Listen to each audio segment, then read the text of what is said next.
दोस्तों नमस्कार, जैतार न्यूज में आपका स्वागत है। मैं हाजिर हूँ आईबी खान और आप देख रहे हो जैतार का सबसे बड़ा जैतार न्यूज यूट्यूब चैनल।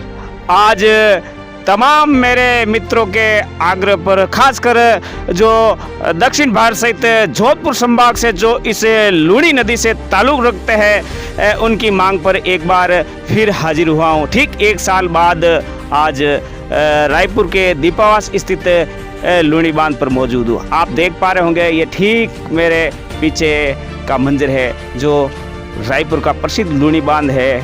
लेकिन इस बार विडंबना ही कहा जाएगा कि मानसून की, बेरू की एवं इंद्र के मेहरबान नहीं होने के कारण ये बांध इस बार छलक नहीं पाया। अलबत्ता मैं बात गत वर्ष की कहूँ तो बताना चाहूँगा, गत साल 29 जुलाई को ये बांध छलक गया था, इस बांध की चादर चल गई थी। लेकिन इस बार इस लूणी के इस बांध में 6.5 फुट पानी आया, यानी कुल 13.5 फीट भराव क्षमता वाले इस रायपुर के इस लूणी बांध में अब तक 7 फीट पानी आना बाकी है। ऐसा आधिकारिक रूप से हमें सिंचाई विभाग द्वारा यहाँ बताया गया है। मैं इस बांध के कुछ इतिहास के बारे में बताना चाहूँगा कि इस बांध का निर्माण 4 अक्टूबर 1968 को पूर्व मुख्यमंत्री मोहनलाल सुखाड़िया के कर कमलों द्वारा किया गया था और ये अरावली की वादियों के बीच दीपावास, लवाचा इत्यादि की अरावली की पहाड़ियों के मध्य इस बांध का निर्माण करवाया गया। तब से लगाकर आज दिन तक कई बार ये भरा भी है तो कई बार ये खाली भी रहा। जैसा कि इस बार आसपास के बांधों में पानी की आवक लगातार जारी है, लेकिन रायपुर के इस दीपावास के इस लूणी बांध में पानी की आवक तो है, लेकिन वो आवक नहीं है जो गत साल थी। गत साल के बारे में आपको पता ही होगा कि लगभग 4 माह से अधिक समय तक इस रायपुर के इस लूणी बांध की चादर चली थी। लगभग 100-125 गांव इस बांध की चादर चलने से लाभान्वित हुए थे। आज भी इस बांध के कारण जो इस बांध के कमांड एरिया में जो जितने भी कृषि कुएं आते हैं वो आज भी लबालब है।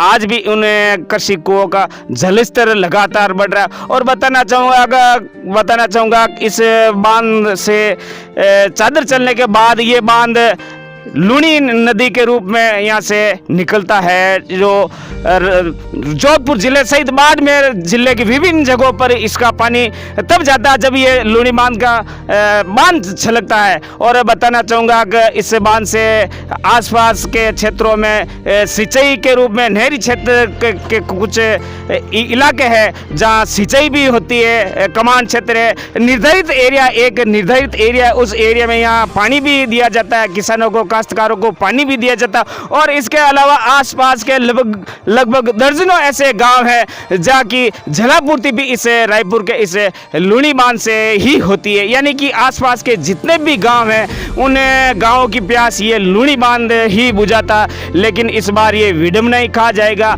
मानसून की, बेहरू की कहा जाएगा कि ये बांध जो आप देख रहे हो, मेरे सामने देख रहे हो, लूणी बांध है, इस बार ये भर नहीं पाया। अलबत्ता गत साल की, जैसा मैंने बताया, आप देख पा रहे होंगे कि ये लूणी बांध है तो लूणी बांध छलक गया था। बड़ी संख्या में लोग आते थे। हालांकि लोग अब भी इस बांध के भरने की उम्मीद को लेकर हर रोज यहाँ पिकनिक मनाने के लिए आते हैं, लेकिन बांध नहीं छलकने के कारण उनके चेहरों पर भी कहीं न कहीं निराशा है। और यही कारण है कि आज ये बांध, हालांकि बताया गया है कि इसके जो सहायक नदियाँ हैं उस सहायक नदियों में पानी आने के बाद ही ये बांध थोड़ा बहुत ऊपर आया, यानी 6.5 फुट तक या 6 फुट तक जो पानी आया। अलबत्ता इससे पहले ये बांध करीब ये खाली था। लेकिन उम्मीद करते हैं, जैसा कि आप देख सकते हो, आसमान में इस समय घनघोर घटाएं छाई हुई है। इंद्र कब मेहरबान हो जाए ये कह नहीं सकते, लेकिन उम्मीद है कि ये बांध इस साल भी छलकेगा, जरूर छलकेगा।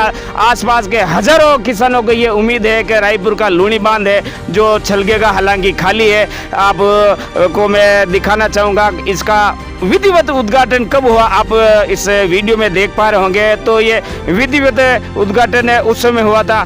तो एक बार मैं फिर बताना चाहूँगा कि ये रायपुर का ये जो लूनी बांध है, दीपावास का ये लूनी बांध है, मेरे ठीक है इस बांध के ठीक सामने एक बड़ा जो फ्लाईओवर है जो अजमेर से दिल्ली से लेकर अहमदाबाद तक जो रेलवे मार्ग निकलता है वो सबसे बड़ा ये पुल है।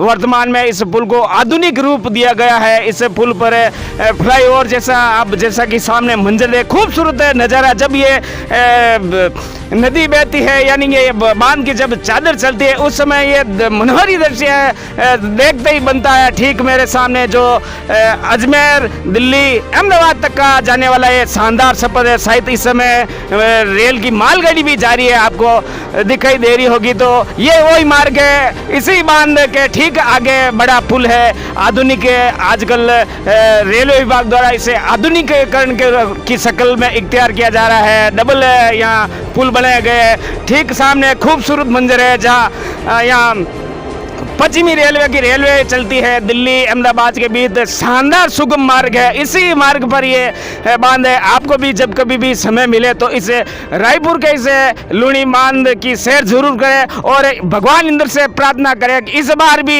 ये जो रायपुर का लूनी बांध है ये पूरी तरह से छलके और किसानों की जो उम्मीद है उस उम्मीदों पर खरा उतरे। ये ठीक है, अब जहाँ तक मेरी नज़र जा रही, जहाँ तक ये पानी दिख रहा है, लेकिन वो पानी नहीं है जो गत साल हुआ करता था। गत साल लगभग 4 माह से ही अधिक समय तक इस बांध की चादर चली थी। हमने भी देखा, देश और दुनिया ने देखा, आसपास के क्षेत्रों के जल स्तर भी अभी तक उसी कारण से रिचार्ज है, अभी तक चल रहे हैं। उम्मीद करते हैं, तमाम लोगों से आग्रह है कि वो इस बांध को देखने आए, लेकिन सावधानी जरूर बरते।